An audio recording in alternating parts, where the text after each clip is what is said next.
Students, मैं हूं आपका chemistry instructor Anas Mustafa. Students, इस प्रीवियस लेक्चर के अंदर हमने ब्रांचेस ऑफ केमिस्ट्री को डिस्कस किया था। तो आज हम डिस्कस करने जा रहे हैं अपना नेक्स्ट टॉपिक, जिसका नाम है states of matter.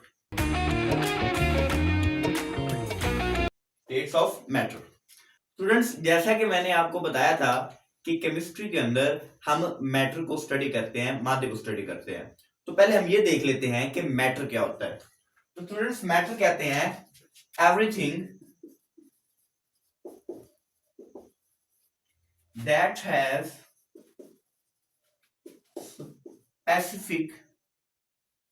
Has specific volume and mass. हर वो चीज जो वॉल्यूम रखती है, जगह घेरती है और उसका कोई ना कोई मैस है, उसको हम कहते हैं कि वो चीज मैटर है। फॉर एग्जाम्पल, मेरे पास ये बोर्ड मार्कर है, तो इसका कोई ना कोई मैस होगा और ये कोई ना कोई जगह घेर रहा है, तो हम ये कहेंगे कि बोर्ड मार्कर जो है वो क्या है, मैटर है। इसी तरह आपके इर्द गिर्द जितनी भी चीजें हैं, ये मैटर्स की एग्जाम्पल्स हैं। स्टूडेंट्स, इसके बाद आप छोटी क्लासेस के अंदर हमेशा मैटर्स की 3 एग्जाम पढ़ते आए हैं, सॉलिड, लिक्विड एंड गैस। लेकिन 9th क्लास के अंदर अब आप एक चौथी ब्रांच भी पढ़ेंगे, जिसका नाम है प्लाज्मा। तो अब हम डिस्कस करते हैं अपने इन सब स्टेट्स ऑफ मैटर को। तो पहली स्टेट्स ऑफ मैटर है स्टूडेंट्स सॉलिड। स्टूडेंट्स, ये आप पिछली क्लासों में भी पढ़ चुके हैं। और दूसरी है लिक्विड, तीसरी है हमारे पास गैस और चौथी है हमारे पास प्लाज्मा, जो कि आपके लिए नहीं है।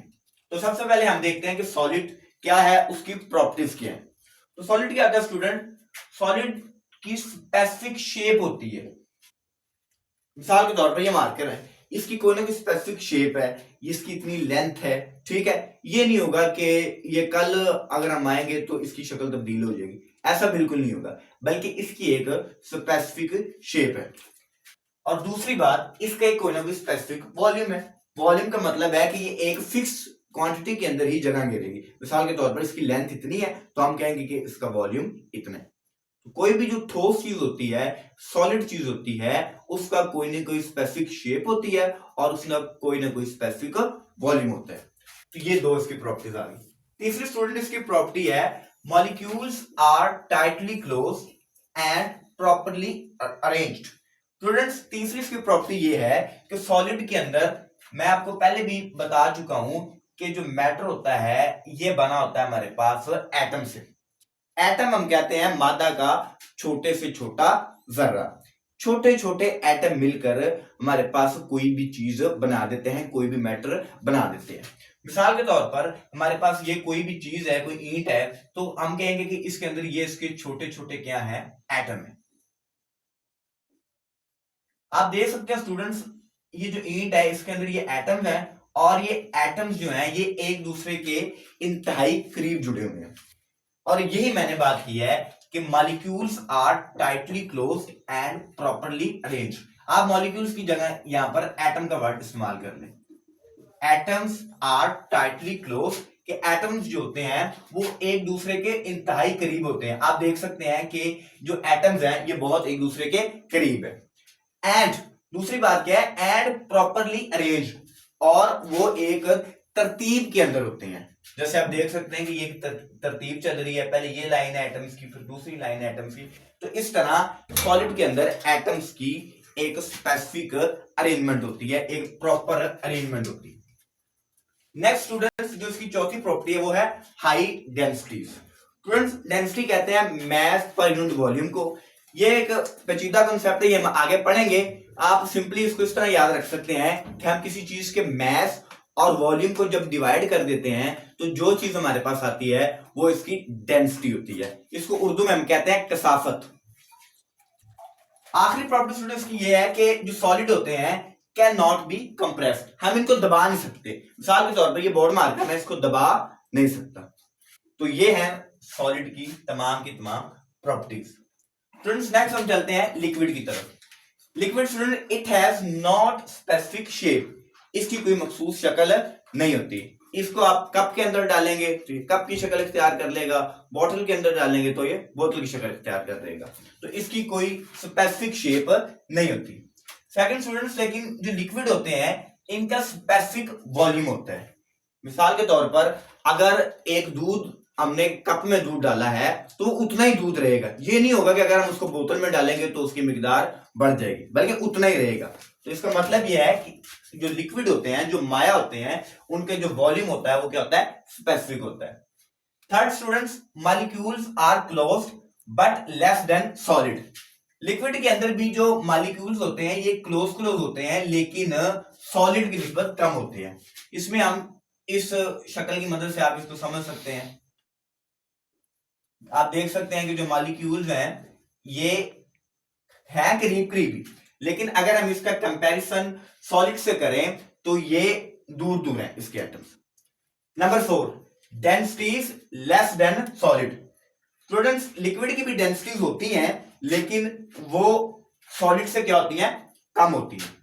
Number 5, can be compressed. Liquid को हम दबा सकते हैं। आप बोतल में पानी भरें और आप देखेंगे आप उसको दबा सकते हैं लिक्विड को, तो ये कैन बी कंप्रेस्ड, इसको हम दबा सकते हैं। नेक्स्ट जो हमारी स्टेट ऑफ मैटर है उसका नाम है गैस। तो स्टूडेंट हम इसकी प्रॉपर्टीज को डिस्कस कर लेते हैं। इसकी पहली प्रॉपर्टी है it has not specific shape. इसकी कोई मखसूस शक्ल नहीं होती। दूसरा, हैव नॉट स्पेसिफिक वॉल्यूम। इसका कोई स्पेसिफिक वॉल्यूम भी नहीं होता। गैस को आप जितनी जगह देंगे वो उतनी जगह घेर लेगा। Number 3, molecules are random and free. Molecules are random, random का मतलब होता है बेतरतीब। तो इसके जो मॉलिक्यूल्स होते हैं वो बेतरतीब होते हैं। इस तरह आप देख सकते हैं कि कोई अरेंजमेंट नहीं है, बिल्कुल बेतरतीब है। एंड फ्री, और आजाद होते हैं, आसानी से एक जगह से दूसरी जगह ये मूव कर सकते हैं। Number 4, very low densities. इनकी जो डेंसिटीज होती हैं वो बड़ी लो होती है, कम होती है। Number 5, can be compressed. हम इनको दबा सकते हैं। ठीक है, तो ये थी स्टूडेंट्स गैस की तमाम प्रॉपर्टीज। इसके अलावा स्टूडेंट्स आपकी बुक के अंदर टाइप्स ऑफ सॉलिड तो बयान नहीं की हुई, लेकिन क्रिस्टलाइन सॉलिड और अमोर्फस सॉलिड का नाम आया हुआ है और इसको एक्सप्लेन नहीं किया। तो इसकी हम डेफिनेशन देख लेते हैं ताकि जब आप बुक से पढ़े तो आपको इसके बारे में पता हो। तो ये सॉलिड है, सॉलिड की ये टाइप है। पहले इसकी टाइप है crystalline solid, a type of solid in which molecules are properly arranged. ये सॉलिड की वो किस्म है जिसके अंदर जो मॉलिक्यूल होते हैं वो अरेंज होते हैं। मिसाल के तौर पर डायमंड। दूसरी इसकी टाइप है अमोर्फस। अमोर्फस का मतलब होता है बेतरतीब सा। इस टाइप में जो a type of solid in which molecules are not properly arranged, इसके अंदर जो मॉलिक्यूल्स है वो प्रॉपर्ली अरेंज्ड नहीं होते इकट्ठे ही हैं, साथ साथ ही होते हैं। जैसे अगर हम इधर देखें, मॉलिक्यूल्स होते साथ साथ ही हैं, लेकिन किसी तरतीब के साथ नहीं होते। इसी तरह आगे पीछे जुड़े होते हैं एक दूसरे के साथ। यह है अमोर्फस सॉलिड की पिक्चर, और ये उसकी एग्जांपल है ग्लास, शीशा। इसकी दूसरी मिसाल रबड़ भी है। तो ये इसकी टाइप है सॉलिड की। इसका सिर्फ नाम है आपकी बुक में, इसको एक्सप्लेन नहीं किया होगा। स्टूडेंट्स, चौथी हमारी जो ब्रांच है वो है प्लाज्मा, और ये हमारे लिए नहीं है, आपके लिए भी, क्योंकि आपने ये पहले नहीं पढ़ी हुई। ये तीनों कॉमन है, सॉलिड, लिक्विड एंड गैस, लेकिन जो प्लाज्मा ये पहले आपने नहीं पढ़ी हुई। तो प्लाज्मा स्टूडेंट क्या है, वो कहते हैं कि it is a mixture of ions and electrons. ये क्या है, ये मिक्सचर है, मजमुआ है आयंस और इलेक्ट्रॉन्स का। हम देख लेते हैं ये किस तरह बनता है।